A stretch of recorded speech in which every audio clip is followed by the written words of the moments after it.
Ito, tingnan mo ha. Yan, maraming sabaw. Sabaw sa Paris. Yan o, yan yung sabaw ng kanyang EBS. Paris. Alright, so hello mga sir, may bisita tayo dito ngayon, isang Inmax version 1. So ang issue ng unit niya sir ay ito. So may check engine at saka nawawala na yung kanyang speedometer. So ngayon mga sir, patunayan natin na nawala na yung kanyang speedometer. So ito. Sige dyan, paki-ikot mo yung gulong sa harapan. Paki-focus dun sa speedometer. Yan. Video itong sa lalo. Video ito katiyog sang tayo ba? Sige, ikutin mo ito. And then dito sa speedometer niya. So ayan, so no comment yung kanyang speedometer. So wala talaga. So ayun mga sir. Alright, so ito, dahil gusto natin kung ano talaga yung nagiging issue ng unit nila sir.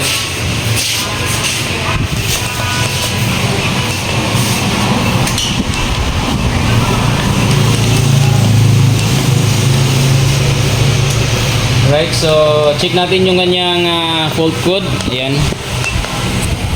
So yun yung kanyang fault code mga sir. Nakapokus doon sa ABS P0500. So the normal signal is not received from the vehicle speed sensor. At saka yung isa naman ay P2158. Yan naman yung baga hindi na nagbibigay ng signal papunta doon sa kanyang speed sensor. So dalawa yung error yung mga sir, P0500 saka P2158. So nakapokus talaga yan mga sir sa kanyang ABS system. So then para mapatunayan natin mga sir na ABS talaga yung nagiging problema nito. So halika, ilipat natin yung diagnostic. Ito siya. Ilipat natin dito sa ABS. So ayan.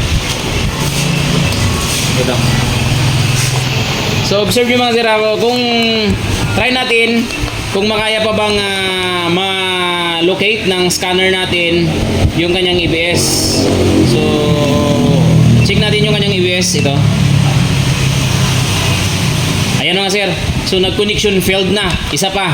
So isang indication mo yan mga sir na sira na talaga yung kanyang ABS module or kanyang ABS board. So try natin. Yan. So yan yung problema mga sir kasi hindi na ma-communicate or hindi na maka-communicate yung kanyang ABS ECU dito sa ating scanner. So ano yung mga experience ito ng ating customer o yung may-ari nito. So hindi to maka-buelo or hindi to maka-top speed yung kanyang unit. So mapwetikan lang siya ng Mio. Kasi hanggang 70 lang yung takbo dito mga sir ng inyong unit. Pagka apang yung 70, automatic yan, pupugak yung motor dahil hindi ma-sense ni ECU na wala na siyang speedometer. Yun yung naging problema mga sir. So ngayon, try natin i-repair yung kanyang ABS kung makaya pa.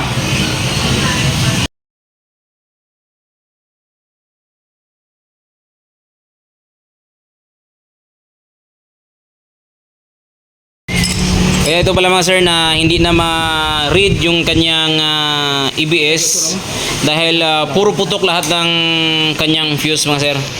So tatlong fuse yung putok sa kanya. Then pag inamoy mo yung socket mga sir, ito. So amoy sunog. Ito ibig sabihin mga sir, nagkaroon na yan ng short circuit dyan sa loob ng kanyang board. So yan yung gawa natin ng paraan yun kung paano natin mapabalik yan sa dati. Teka dito. Ito, tingnan mo ha. Yan, maraming sabaw. Sabaw sa Paris. Yan o, yan yung sabaw ng kanyang EBS.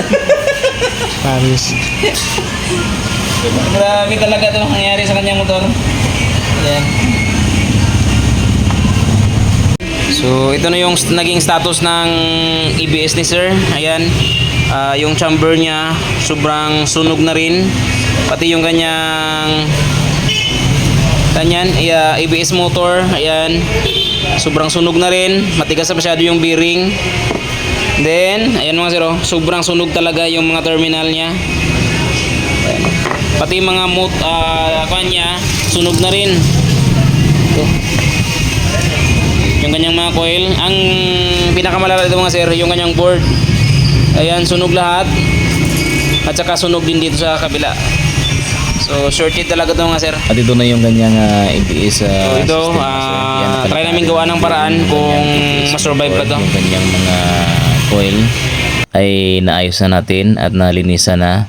Then yung kanyang kinakabitan ng board ay naging maayos na rin, at saka yung kanyang pump. Yan o sir, linis na yan. At dito mga sir, yung kanyang board hindi natin to gagamitin. Kinuhaan ko na lang yan ng pyesa at nilipat dito sa kabilang board kasi ito siya may diferensya din ito. Na-repair ko rin to yung kanyang board. I-try natin mga sir kung gagana ba.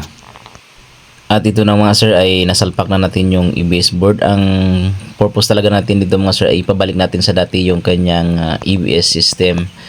At dito tinry kong i-on mga sir, na-boost over ko lang to kasi napakalakas ng ulan dito sa amin. Ayan, pinaikot ko sa kasama ko yung gulong para matest natin kung bumalik na ba yung kanyang speedometer. Ayan mga sir, observe yung kanyang speedometer ha. Yan, natanggal natin yung check engine. Ngayon, i-test natin kung gumana na ba. Ayan, umikot na. At ayun mga sir, gumana na rin yung kanyang speedometer. Ayan, isa pa.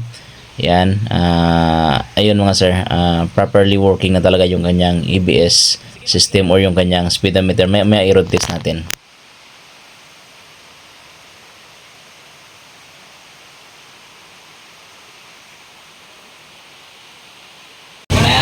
Right, so liga dito. So ngayon, natanggal natin yung check engine niya. So yung ABS na lang, try natin road test. Pag namatay yan, tira na.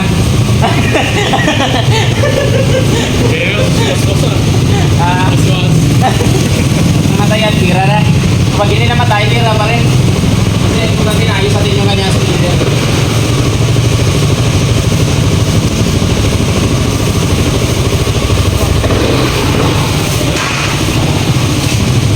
Tangubuan mo mabasa. Yes, tangubuan mo ba? Takuna eh.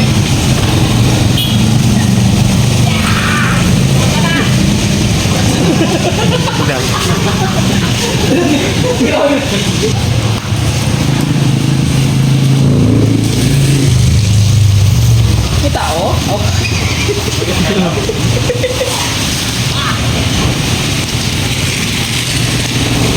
Tira na. Tira. Tingnan mo.